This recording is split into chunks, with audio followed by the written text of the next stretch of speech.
চিকন হাড়ের টুকরো বাড়িয়ে দিল। ডাইনির চোখ ছিল খুবই খারাপ, সে বুঝতেই পারল না। এখনো খুব রোগা, ওকে আরো খাওয়াতে হবে। এভাবেই রোজ ডাইনি আসতো ছেলেটি কতটা মোটা হয়েছে তা দেখতে। এদিকে ছেলেটিও চালাকির সঙ্গে সেই হাড়ের টুকরো সেই ডাইনিকে দেখাতো। এভাবেই 1 সপ্তাহ পার হয়ে গেল। ডাইনি ক্রমশ অধৈর্য হয়ে পড়ল।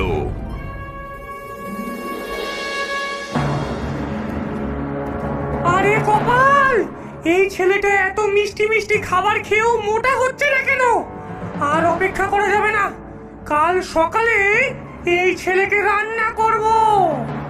বাঁচাও, বাঁচাও, কেউ আমাদের এই ডাইনির থেকে বাঁচাও।